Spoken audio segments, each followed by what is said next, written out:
I thought I'd just quickly stitch out those feathers for you, just to show you how I would sew it after I've drawn them out.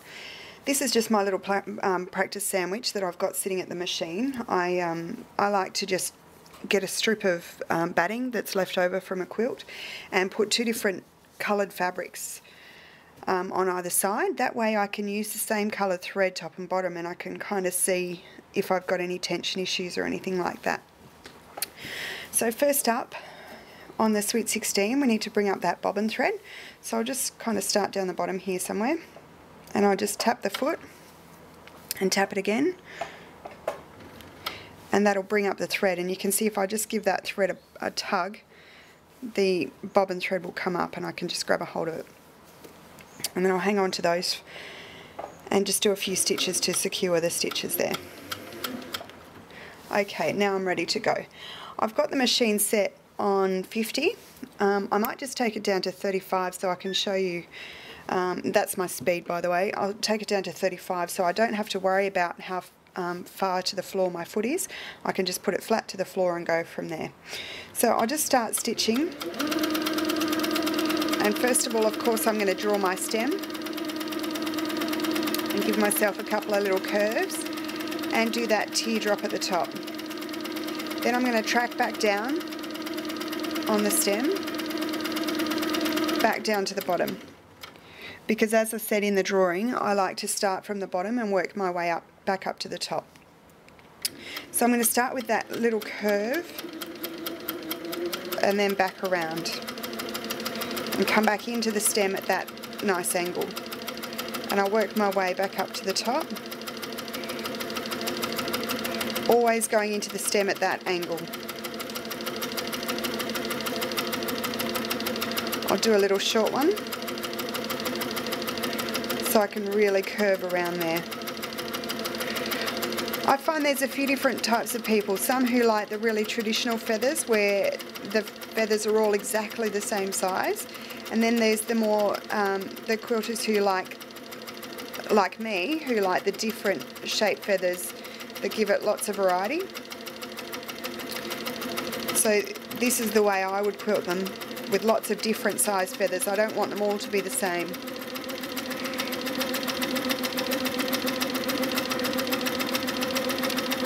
I'm just going to stop for a second because I'm kind of losing control at the top here. My hands are too far away and I'm not able to control that well enough.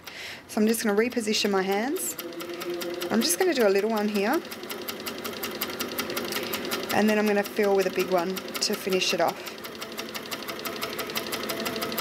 And there we go. And back down to the bottom again.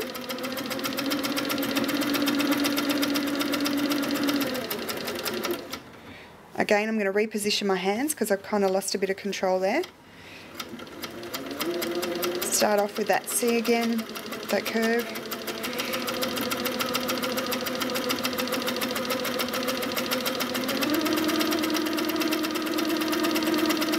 Now at this stage I'm not worrying about my stitch length, I'm just wanting to get the shape down right.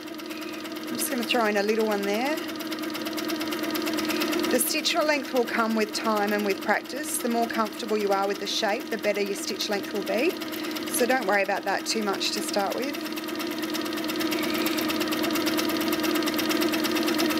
And the more you draw, the better your feathers will be when you come to quilting. And that goes for all shapes, all styles of quilting. The more you draw it on paper, I've found anyway, the better that my shapes are. I'm just going to do one more little one up there to fill it in, and I'm going to trace back down to the bottom again.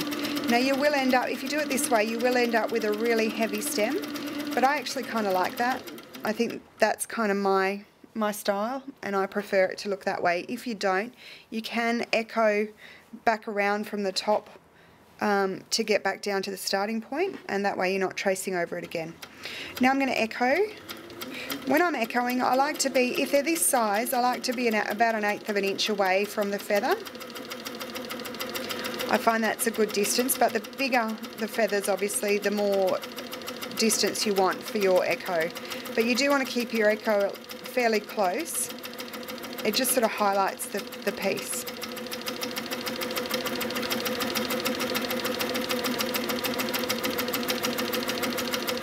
all the way back down.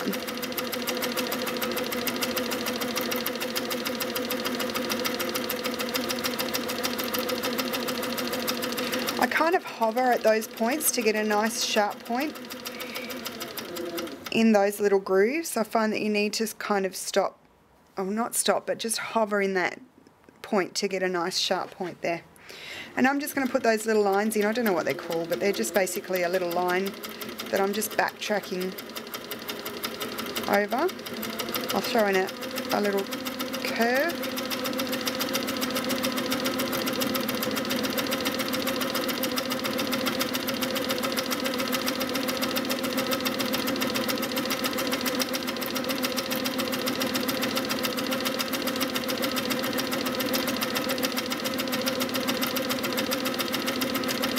Another thing that I find looks really good, I try not to make the feathers even on both sides, so I don't have one on the right then one on the left.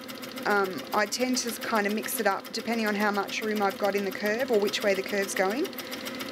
I find in nature nothing's ever even, so I prefer to have an irregular or a different number of feathers on the right as to the left.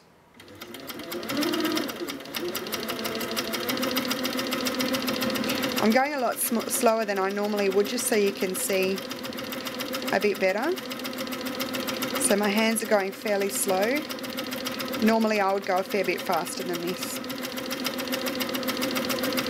But you'll find your own speed, you'll find what works for you.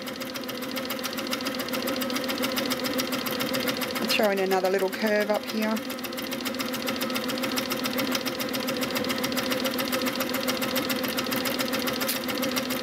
And there we go, back down to the bottom.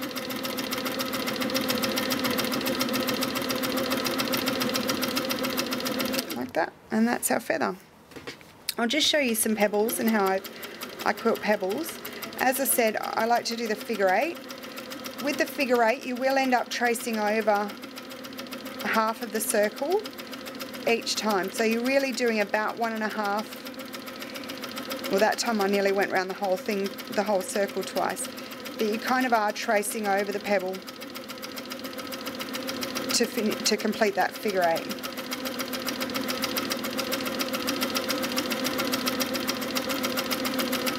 I actually find pebbles easier than stippling. I think because I'm so used to drawing, you know, circles. Everybody knows how to draw a circle, so I find it a lot easier to do pebbles. Once I worked out that I needed to do that figure eight shape and I needed to reverse the direction each time, I found pebbles really easy.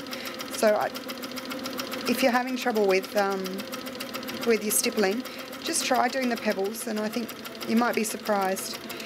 The other thing I found with free motion quilting, I found that I was trying to go too fast right from the get-go. I found that if I slowed my speed down a bit, even though my stitches weren't particularly even, I found I was getting better shapes. So if you're having trouble, slow your speed down and see how you go with a slower speed on your machine.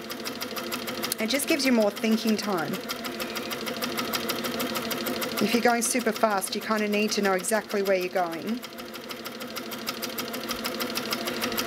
So there we go, that's my how I quilt my feathers.